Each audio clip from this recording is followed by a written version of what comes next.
ওসমান হাদি ও এরশাদ উল্লাহকে গুলির ঘটনার প্রতিবাদে নাগেশ্বরীতে বিএনপির বিক্ষোভ। কুড়িগ্রামের নাগেশ্বরী থেকে উপজেলা প্রতিনিধি রফিকুল ইসলামের পাঠানো ভিডিও প্রতিবেদনে থাকছে বিস্তারিত। কুড়িগ্রামের নাগেশ্বরীতে ইনকিলাব মঞ্চের মুখপাত্র শরীফ ওসমান হাদি ও চট্টগ্রাম ৮ আসনে বিএনপির মনোনয়নপ্রাপ্ত এরশাদ উল্লাহকে গণসংযোগকালে গুলির ঘটনার প্রতিবাদে বিক্ষোভ মিছিল ও সমাবেশ অনুষ্ঠিত হয়েছে। শনিবার ১৩ ডিসেম্বর বিকেলে উপজেলা বিএনপির উদ্যোগে এ কর্মসূচি পালন করা হয়।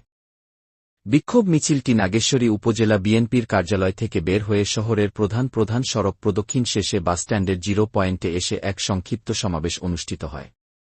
এ সময় বক্তব্য রাখেন উপজেলা বিএনপির আহ্বায়ক অধ্যাপক গোলাম রসুল রাজা, জেলা বিএনপির সদস্য ও ড্যাবের যুগ্ম মহাসচিব, হৃদরোগ বিশেষজ্ঞ ডাক্তার ইউনুস আলী, উপজেলা বিএনপির সদস্য সচিব আলহাজ্জ মোকলেছুর রহমান সহ উপজেলা বিএনপির অঙ্গ ও সহযোগী সংগঠনের নেতৃবৃন্দ। এ সময় বক্তারা বলেন, একটি কুচক্রী মহল নির্বাচনকে বানচাল করতেই হাদির উপর গুলি করা হয়েছে। হাদির উপর হামলাকারীদের দ্রুত গ্রেফতার ও শাস্তির দাবি জানান তারা। বিশেষ করে যারা জুলাই অভ্যুত্থানে যারা সক্রিয় ভূমিকা গতকাল ইনকিলাব মঞ্চের আহ্বায়ক জুলাই যোদ্ধা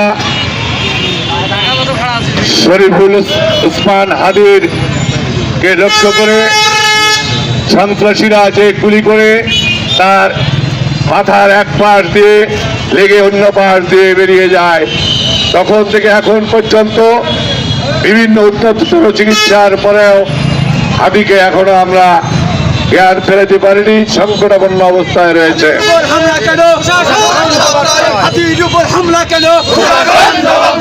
এই হাদির উপরে যে হামলা হয়েছে এটি হাদির উপরে হামলা নয়, জুলাই অভ্যুত্থানের নেতাদের উপর হামলা এবং জুলাই অভ্যুত্থানকে অস্বীকার করার একটি পায় তারা।